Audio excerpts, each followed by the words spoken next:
తర్వాత చూసుకుంటే ఈ పథకాలతో పాటు అభివృద్ధి ఒకవైపు అనేది టీడీపీ చెప్తుంది ఫస్ట్ ఏమండి సంక్షేమ పథకాల పేరు మీద ధరలు పెంచి సామాన్యుడు నడ్డి విరగొడుతున్నారు. దీని మీద మరి ప్రజలు ఏమని ఆలోచిస్తారో తెలియదు కానీ ప్రజలకు మాత్రం బాగానే నష్టం ఉంది. సంక్షేమ పథకాల పేరు మీద వాళ్ళు తినడానికే సరిపోతుంది, ప్రజలకు మాత్రం అయితే న్యాయం జరగదు. ఇప్పుడు 100 మంది కట్టే ట్యాక్స్ కి 5 మందికి పంచి పెడతాం అనేది ఎక్కడ సంక్షేమం అండి?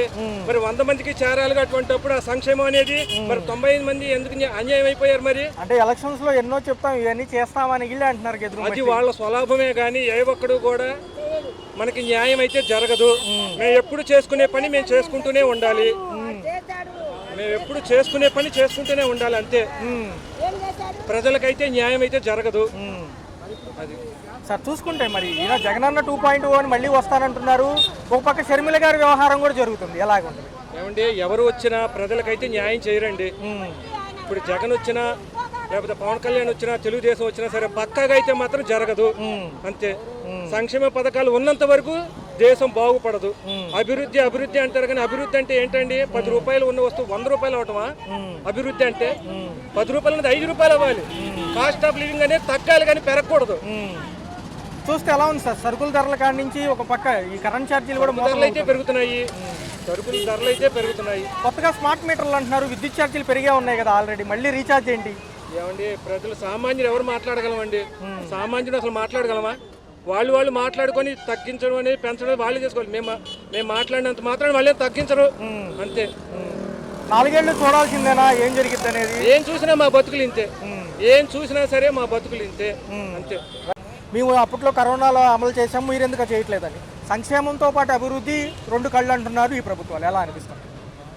ప్రభుత్వం పథకాలు అనేది ఒకటి సార్. ఇప్పుడు మనకు కావాల్సింది ప్రజలకి, పేద ప్రజలకి నాణ్యమైన విద్య కావాలి, మెడిసిన్ కావాలి, ప్రభుత్వం నుంచి గవర్నమెంట్ హాస్పిటల్ నుంచి మంచి వైద్యం కావాలి. నెక్స్ట్ మన పోలీస్ శాఖ కరెక్ట్గా ఉండాలి. ఈ 3 ఉంటే ఏ అమ్మ ఒడిలు అవసరం లేదు, ఎవరికి ఏం చేయాల్సింది కూడా అవసరం లేదు, ఏ ప్రభుత్వం కూడా. ఇవాళ పొద్దున్న చూసుకుంటే షర్మిల గారే అంటున్నారు మాకు చాలా తగాదాలు ఉన్నాయి, ఇంకెక్కడ ఉంది మీకు ఉదారత అంటున్నారు. అది ఈ ఒకటి సార్, ఇది ఫ్యామిలీ మ్యాటర్స్ అనేది రాజకీయాల్లో తీసుకురాకూడదు. ఎవరికి ఇష్టం వాళ్ళది అంతవరకే. ఏదైనా ఏ మంత్రి వచ్చినా ఏ ముఖ్యమంత్రి వచ్చినా చేయాల్సింది ఏంటంటే ప్రజల కోసం వచ్చినప్పుడు ప్రజలకి మంచి చేస్తే చాలు. ఇదే కోరుకుంటున్నాం మేము. అంటే ఇంట గెలిచి రచ్చగలమన్నారనే సామెత ఆవిడ చెప్తున్నారు.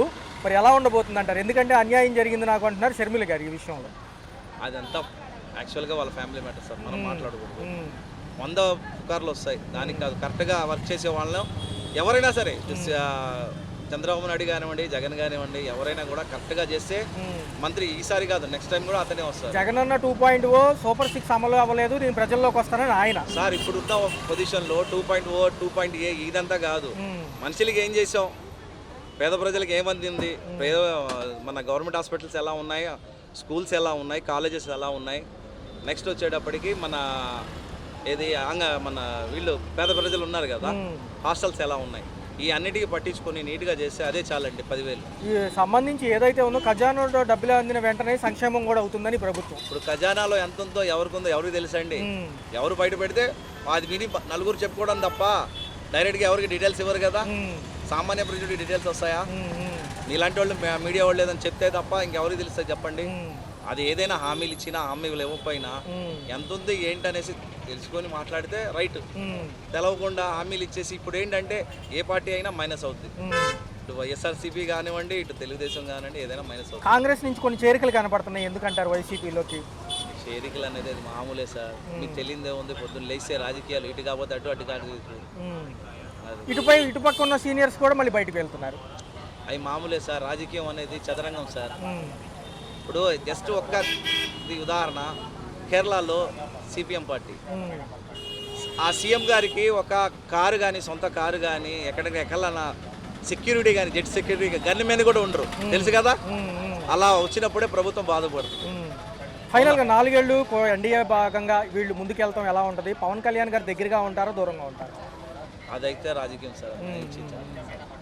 ఎందుకంటే మొన్న ఫేవర్ నుంచి కనపట్టలేదు. కూటమిలో మొన్నటిదాకా డిప్యూటీ సీఎం ఇబ్బందులు వాళ్ళకు ఉంటాయి సార్, ఎవరికి మనం ఏం చేయలేము. అంతవరకు మనం సంవత్సరంన్నర పాలన చూడొచ్చు అంటారా దగ్గర? తర్వాత ప్రజలు ఎలా ఉండబోతుంది? ఇప్పుడు సంవత్సరం అంటే ఇంకా మిగతా 3.5 సంవత్సరాల పాలన వాళ్ళే చేయాలిగా, చేయాల్సింది వేరే మారరు కదా. అప్పటి వరకు ఓపిక పట్టాల్సిందే. జమిలీ ఎన్నికలు వస్తే మధ్యలో 2027 నసీబ్ కి బాత్. రైతున్నట్లయితే 8 నెలల పాలన ఎలా అనిపించింది? ఎన్నో ప్రభుత్వాలు చూసుంటావు కదా నువ్వు. చూసాం కానీ ఏంటంటే ఆ ప్రభుత్వం ఈ ప్రభుత్వం చూస్తుంటే కొద్దిగా భయం. ఎందుకంటారు? ఇంకేముంది, ఇదేమో కొద్దిగా మోసంగా ఉంది, అదేమో కొద్దిగా అర్థంతో వచ్చి కొట్టేస్తున్నారు. అంటే సంక్షేమం అప్పుడు బాగా అమలు అయింది, ఇప్పుడు కొంచెం టైం పడుతుంది అంటున్నారు కదా. టైం పడుతుంది, టైం పట్టాలి కొద్దిగా. టైం పడితే అప్పుడు చెప్పాం. ఇప్పుడు చెప్పాలంటే ఎట్లా చెప్తాం? ఇప్పుడు మీరు భోజనం చేయగానే నిద్ర పట్టమని పడుతా కాసేపు ఆగి. అయితే జగన్ గారు ఏమంటున్నారంటే, అప్పుడు నేను కరోనాలో కూడా అప్లై చేశాను కదా, అమలు చేశాను పథకాలు, ఇప్పుడు కూడా త్వరగా చేసేయండి అంటున్నారు. ఒకవేళ చేయకపోతే ప్రజలు చూస్తూ ఉంటున్నారు ఎవరు చేశారు అనేది, మళ్ళీ నేనే వస్తాను చూస్తూ ఉంటాం అనేది ఉండదు. అప్పుడు అడుగుతారు, చూస్తే అట్లా ఉంటారు. అప్పుడు కరోనా టైంలో ఇచ్చాడు పాపం మహారాజు, అప్పుడే దెబ్బతిన్నాడు. కాకపోతే ఈ పొలాలు కొన్న వాళ్ళది పొలాలు బొమ్మలు నా దస్తావేజులో ఉంటున్నాయి ఈ బొమ్మలు ఉండేదాన్ని రైతులు దర్శి ఆయన చేయాల. షర్మిల గారు ఏమంటున్నారంటే వాళ్ళ పొద్దున ఏమంటున్నారంటే, నా ఆస్తి తగాదాలు ఉన్నాయి ఇంకా తేలలేదు, నాకే న్యాయం చేయలేడు, ఇంకా దీనికి స్టేట్కి ఏమైనా న్యాయం ఎప్పుడో చెప్పారు, ఆ మాట చెప్పారు. జనాలు సస్పెండ్లో పడిపోయి ఉన్నారు. అటువంటిప్పుడు ఏంటంటే జాగ్రత్త చూసి చెప్తారు, అకస్మాత్ చెప్పరు. అటు చెప్పలేదు, ఇటు చెప్పలేదు. మరి కేంద్రం సపోర్ట్ ఉంది, కేంద్రంతో పాటు వీళ్ళు నడుస్తున్నారు కాబట్టి ఎన్డీఏ భాగంగా ఒక కూటమి ప్రభుత్వాలు వచ్చే 4 ఏళ్ళు బాగుంటుంది అంటారా? ఏమన్నా అప్పుడు ఎవరు తెలుసు, అప్పుడు రాజు ఎవరు, రెడ్డి ఎవరు, అది అట్లాగా ఇప్పుడు చెప్తున్నాం మేము. అది సో మరి చూసుకుంటే మరి మహిళలకు ఉచిత బస్సు ప్రయాణం అంటున్నారు, ఇంకా చాలా పథకాలు ఉన్నాయి. ఏం వదలలేదుగా, ఉగాది నుంచి అంటున్నారుగా.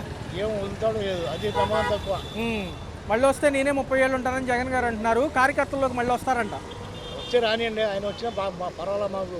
కాకపోతే ఈ రైతులకు దెబ్బేసాడు ఆయన, ఇసుక దెబ్బ కొట్టాడు, అన్ని అటు చేశాడు. పర్లేదా? గ్యాస్ సిలిండర్లు పెన్షన్ వస్తుందా? అవి వస్తుంది. 4 ఏళ్ళు పెంచి ఇచ్చేవారు అప్పుడు. 4 ఏళ్ళు పెంచాడు, ఇచ్చినాడు. మరేం కుటుంబంలో న్యాయం చేయని ఆయన సమాజంలో ఏం చేస్తారని షర్మిల గారు అడుగుతున్నారు. మరి ఏం చేస్తారని ఏమండి, అందరికి బాగు చేయాలంటే ఎవరు బాగు చేస్తారు? చేయలేముగా, ఒక్కరికేగా చేసేది లేదు. అందరికి బాగు చేయాలని చేయగలుగుతారా? చేయలేరుగా, అంతే. అది కూడా మరి 4 ఏళ్ళు ఎలా ఉంటుంది? అమరావతి, పోలవరం ఎలా ఉంటుంది తెలదు మాకు. ఇప్పుడేగా మాకు తెలిసింది. మేము చేస్తున్నాం అంటున్నారు, చేస్తున్నాం లేదు, ఇంకంత మట్టి టీవీలో మాత్రం చూపిస్తున్నారు. అది మరేంటి పవన్ కళ్యాణ్ గారు ఉప ముఖ్యమంత్రి, ఆయన కూడా కూటమి కొంచెం దూరంగా ఉంటున్నారు, ఎందుకంటారు? కూటమి దూరం ఉన్నట్టు వీళ్ళిద్దరు తగాదా వస్తుంది. మళ్ళీ పవన్ కళ్యాణ్ గారు చంద్రబాబు తగాదా వస్తుందేమో కొంచెం దూరం ఉన్నాడు. చేస్తాడా? ఆయన కూడా చేస్తాడా? చేస్తాడు. అతను కొత్త కదండి, కొత్త అయినప్పుడు ఏం అన్నింటిలో ఏలు పెడితే ఎట్లా అవుతుంది? అన్నింటిలో ఏలు పెడతాం అవ్వదు. మరి పేదవాడికి బతకగలడు ఆయన 4 ఏళ్ళు? తర్వాత దేవుడి వల్ల ఇప్పుడు వరకు, తర్వాత ఏమవుతుందో తెలియదు. ఓకే. ఏంటంటే మిగతా మహిళలకు ఇచ్చే పథకాలు లేట్ అవుతున్నాయి కదా, ఈ 8 నెలల పాలన ఏం చేయలేదని జగన్ గారు అంటున్నారు. మళ్ళీ ఆయనే వస్తాడంట ఈసారి పథకాలు. తప్పకుండా వీళ్ళే వస్తారు. మరి చూసుకుంటే 8 నెలలు ఎలా ఏమి అదే అధికారం. ఒక నిమిషం, షర్మిల గారు ఏమంటున్నారంటే ఆస్తి తగాదాల గురించి పొద్దున మాట్లాడారు. ఏదైతే విజయసాయి రెడ్డి గారు వెళ్ళిపోయారో పార్టీ నుంచి, ఆయన కూడా దీని గురించి ఇబ్బందులు పడి వెళ్ళిపోయారు. జగన్ అన్న నాకు ఆస్తి ఇవ్వట్లేదని ఆవిడే అంటున్నారు. ఎలా చూడాలి ఇవన్నీ? ఇంట్లో వాళ్ళనే సరి చేయలేదు, బయట వాళ్ళని సరి చేస్తాడు. ఇంట్లో వాళ్ళనే సరి చేయలేదు, బయట వాళ్ళ వీళ్ళైనా అదే ప్యాన్ వాళ్ళు అధికారంలో ఉన్నారు కొంతమంది. వీళ్ళు అక్కడికి సరి చేయమంటున్నారు, వాళ్ళు చేస్తా. జగన్ ఏమంటున్నారంటే కార్యకర్తలు నేను గతంలో పట్టించుకోలేదు, అందుకే అన్యాయం అయిపోయింది పార్టీ, ఈసారి పట్టించుకుంటారు అంటున్నారు. మరి సీనియర్లు అందరూ వెళ్ళిపోతున్నారు బయట. వాళ్ళ ఇంటి ముందే మేము ఉన్నాం, నాకే అన్యాయం అయిపోయింది. వాళ్ళ ఇంటి ముందు ఇల్లు పీకి ఎక్కడో వడ్డేసిన వాళ్ళు ఇచ్చాడు, నాకు ఇల్లు ఇవ్వాల. నేనే అప్పుడు మార్కెట్లో పని చేసుకుంటున్నాను. ఎలా ఉన్నాయి ధరలు? ఎలా ఉన్నాయి ఇప్పుడు ధరలు? ఎలా ఉన్నాయి? పర్వాలేదు, సుమారుగానే ఉన్నాయి. నిత్యావసర సరుకుల ధరలు, కరెంట్ ఛార్జీలు అన్ని పర్వాలేదు. వీళ్ళు పంపిస్తున్నారు, మనం లెటర్లు మాకు కష్టం వచ్చిందని లెటర్ ఇస్తే ఆ ప్యాన్ వాళ్ళే ఉండి ఏం చేస్తలేదు. ఇది ఒకటి వాళ్ళు తెలుసుకుంటే చాలు. మరి ఇప్పుడు రేపు ఉగాది నుంచి మహిళలకు ఉచిత బస్సు ప్రయాణం అంటున్నారు, మంచిదే, బాగుంటుంది అంటారా? బాగానే ఉంటుంది, కానీ జనాలు చచ్చిపోతారు, ఆటో వాళ్ళు అల్లాడిపోతారు. మరి చూస్తే ఈ 8 నెలల్లో కూడా సంక్షేమ పథకాలకి కొంచెం సమయం ఇవ్వమంటున్నారు. తల్లికి 100, పిల్లలకి 15,000, మహిళలకి 1,500, ఇవన్నీ ఉన్నాయి కదా, ఎలా ఇవ్వాలి? ఉన్న వాళ్ళకే పెడుతుంటే లేని వాళ్ళకి బస్సు వాళ్ళకి అంతకుముందు టికెట్ చేసుకోలేదా అవి బాధలు ఆ పేదవాళ్ళకి ఇల్లు ఇస్తే నయ్యో అల్లాడిపోతున్నారు 10,000 ఇల్లు కట్టుకొని అల్లాడిపోతున్నారు. కొత్త రేషన్ కార్డులు అన్నారు, తర్వాత పెన్షన్లు అన్నారు, ఏమైనా ఇచ్చారా? ఎవరు వీళ్ళే ఈ ప్రభుత్వం పెట్టుకోమంటున్నారు, ఎవరు పెట్టుకోరు. మరి చూసుకుంటే ఎలా ఉంది ఈ గ్యాస్ బండ్ల పథకం కానీ ఇవన్నీ ఎలా ఉంది? మనకు తెలియదు అయ్యో, మనకు తెలియదు. నాకు గ్యాస్ బండ లేదు, ఏం లేదు. నాకు ఇల్లు కోసం ఆయన కోసం పోరాడి నా లోకేష్ బాబు దగ్గరికి 6 సార్లు 7 సార్లు వెళ్ళాను. ఆయన లెటర్ రాసిస్తున్నారు కానీ వాళ్ళే ఉంటున్నారు ఈ అధికారంలో, మాకు ఇల్లు ఇస్తారు. ఇది జరిగింది. 4 ఏళ్ళు బాగుంటుంది అభివృద్ధి, 4 ఏళ్ళు అంటారు కదా. వాళ్ళు బాగానే అనుభవం గల వాళ్ళు. జగన్ ఏం చేస్తే కార్యక్రమాలు ఇస్తే దోసుకొని తిన్నారు. రైతు పాలనలో సంక్షేమం అమలుకు కొంత సమయం పడుతుందని ఇప్పుడున్న పాలక పక్షాలు అంటున్నాయి. మేము గతంలో అమలు చేసాము, కరోనాలో ఉన్నా అని ఆయన అంటున్నారు. ఎలా అనిపిస్తుంది? కరోనాలో అమలు చేయడానికి అసలు రాజకీయాలు ఏం చేశాడు ఆయన? ప్రజలకు ఏం చూశాడు? లాక్డౌన్ అని రాష్ట్రానికి మూత వేసి అంతా దోచుకున్నాడు. జీరో ఖజానా చేశాడు. ప్రజలకు ఏదో చేయుత అని, చేయుతలో కోట్లాది మందిలో ఎంతమందికి ఇచ్చావు? ఎంతమందికి బాగు చేసావు? అసలు అభివృద్ధి ఏం చేసావు? ఎవ్వరికి ఏం న్యాయం చేయలా, అంతా దాచుకొని పోయావు. నీ రాజకీయం అంతా గుండాలతో కూనీ కొరతో మొదలైంది, దాంతోనే ఖతమైంది. నీకు అసలు రాజకీయాలకు నువ్వు పనికిరావు. ఇప్పుడు అంటారా, ఇప్పుడు ఈ గవర్నమెంట్ అంటారా, కూటమి ప్రభుత్వం అంటారా, ఖచ్చితంగా జీరో ఖజానాలో అంచునంచులుగా రాష్ట్రాన్ని చాలా అభివృద్ధిగా తీసుకొస్తారు. నారా చంద్రబాబు నాయుడు గారు, పవన్ కళ్యాణ్ గారు, భారతీయ జనతా పార్టీ ఈ ముగ్గురు కలిసి రాష్ట్రాన్ని సుభిష్టంగా చూస్తారు, ప్రజలకు అండగా ఉంటారు. జగన్ గారు మొన్న మీటింగ్ పెట్టి ఏమంటున్నారంటే, లండన్ నుంచి వచ్చిన తర్వాత గతంలో కొంచెం కార్యకర్తలు పట్టించుకోవడం వల్ల నా పార్టీ అన్యాయం అయిపోయింది, ఈసారి జరగనేమో అలా అంటున్నారు. నిజంగా ఉంటారా వీళ్ళందరూ కూడా నాయకులు? మళ్ళీ చాలా మంది వలస కట్టేస్తున్నారు. ఆయన ఒక మాట అంటున్నారు, కార్యకర్తలు ఎంటికలు పీకలేరని. ఈయనకే పీకేస్తారు ఆ కార్యకర్తలు. అది చూసుకొని జాగ్రత్త ఉండమని చెప్పండి. ఎందుకంటే ఆయన అంతా దోచుకోవడానికి వచ్చాడు. దోచుకొని అసలు ఎంతో మంది బలైపోయారు. ఎవరికి అండగా ఉన్నాడు ఆయన? ఆయన గవర్నమెంట్ లో మహిళలు ఎంతో మంది బలైపోయారు. ఆడపిల్లలు మానభంగాలు అసలు ఎక్కడ అదృష్టం అయిపోయారు. దానికి ఏమైనా లెక్క చూపిస్తాడా? ఆయన దగ్గర ఉందా? అది మా దగ్గర ఉందా లెక్క? ఆడపిల్లలు ఎంతమంది బలైపోయారు అనేది. అంటే 8 నెలలైనా సంక్షేమం అమలు అవ్వట్లేదు అంటున్నారు. వీళ్ళు సమయం అడిగారు, ఖజానాలో డబ్బులు కొంచెం ముట్టంగానే ఇస్తామన్నారు. అందులో నిన్న కేబినెట్ మీటింగ్ అయిన అనంతరం కూడా ఉగాది నుంచి కొన్ని, జూన్ నుంచి కొన్ని ఇస్తామంటున్నారు. మరి కొంచెం సమయం ఇవ్వాల్సి అంటారా, లేకపోతే ఇమీడియట్గా బటన్ నొక్కాలంటారా ఆయన చెప్పినట్టుగా? ఇమీడియట్ గా బటన్ నొక్కడానికి ఆయన దోచుకున్నంత సొమ్ము ఇక్కడ ఖజానాలో లేదు. మొత్తం అంతా దోచుకునే పోయాడు. జీరో ఖజానాకి నింపుకొని రావాలంటే టైం పడుతుంది. ఖచ్చితంగా చంద్రబాబు నాయుడు గారు 8 నెలల పాలు ఏంటి, 8 నెలల పాలు ఏం తక్కువ చేశారు? అన్నా క్యాంటీన్ పెట్టారు, 5 రూపాయలకు ఆకలి తీరుస్తున్నారు. పెన్షన్ 5 సంవత్సరాలు చేసిన పెన్షన్ ఒక్క రోజులోనే ఇచ్చారు. అలాంటిది చంద్రబాబు నాయుడు గారు అభివృద్ధి చేసుకుని వస్తారు. బటన్ నొక్కరు ఇంత తొందరగా, సమయాన్ని చూసి బటన్ నొక్కుతారు. ఈయన 1 నెల డబ్బులు 2 నెలలకి ఇస్తా, 1 సంవత్సరం డబ్బులు 2 సంవత్సరాలకి ఇస్తానని కూడా ఇవ్వలేని డబ్బులు కూడా చంద్రబాబు నాయుడు గారు ఇస్తారు. ఖచ్చితంగా ప్రజలకు అండగా ఉంటారు. గతంలో చంద్రబాబు నాయుడు గారు దుల్హన్ పథకం ఇచ్చారు, రంజాన్ తోఫా ఇచ్చారు, ముత్తవెల్లికి అండగా నిలబడ్డారు. ఇలాంటివన్నీ చూసుకుంటూ రావాలి. అవన్నీ జగన్మోహన్ రెడ్డి దానికి సమాప్తం చేసేసాడు. జగన్మోహన్ రెడ్డి ఆ పథకాలన్నీ సమాధి కట్టేశాడు.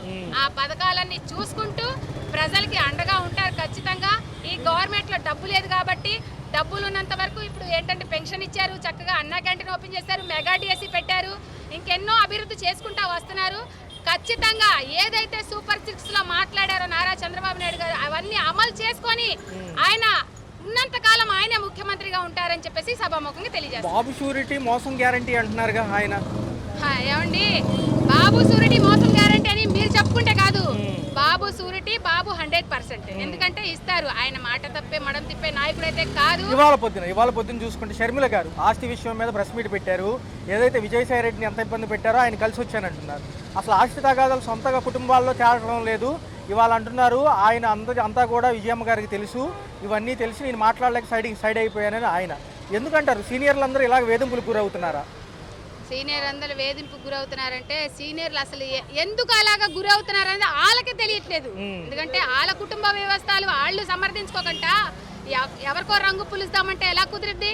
ఇప్పుడు నా కుటుంబ సమస్య నేను తేల్చుకోవాలి కానీ ఇతరుల మీద రంగు పులిస్తే ఎలా తెలియద్ది? ఒక ఇంట్లోనే అన్నా చెల్లికి పడట్లేదంటే అది అన్నా చెల్లికే తెలియాలి తప్ప రాష్ట్రానికి రాష్ట్ర నాయకులకి ఏం తెలిసిద్ది? అది వెళ్ళి మీరేమన్నా సమర్థించమని చెప్పుకుంటే సమర్థిస్తారు. సమర్థించట్లేకంటే అవతల వాళ్ళకి రంగు పులుస్తామంటే అది కుదిరే పని కాదు. ఎందుకంటే ఖచ్చితంగా నారా చంద్రబాబు నాయుడు గారు సూపర్ 6 అన్నారు. ఖచ్చితంగా సూపర్ 6 కాదు, 100% చేసి పెడతారు చంద్రబాబు నాయుడు గారు. ఎందుకంటే ప్రజలు ఇప్పుడిప్పుడే కొద్దిగా తేలుకుంటున్నారు. చాలా అప్పులు పాలైపోయారు ఆ గవర్నమెంట్ లో. ఏంటండి అసలు ఇసుక మాఫియా ఎలా ఇసుక దోచుకున్నాడు ఆయన, ఎంత ఇబ్బంది పెట్టారు, ఎన్ని ధరలు పెరిగినాయి. ఆయన ఎక్కంగా చంద్రబాబు నాయుడు ఎక్కంగానే ఇక్కడ మన ఆంధ్రప్రదేశ్ విజయవాడకి ఫ్లడ్ వచ్చింది. ఆ ఫ్లడ్ వల్ల ఎంతో మందికి ఆదుకున్నారు ఆయన. ఇలాంటి కష్టాలు ఎదురైనాయి. అవన్నీ జీరో ఖజానాలో ఇన్ని కష్టాలు ఎదురైనాయి అంటే ఖచ్చితంగా ఆయన ఎవరికి ఇచ్చాడు? అమ్మఒళ్ళ 100% మనుషులకి 50% ఇచ్చాడు. 50% ఎవరికి ఇచ్చాడు?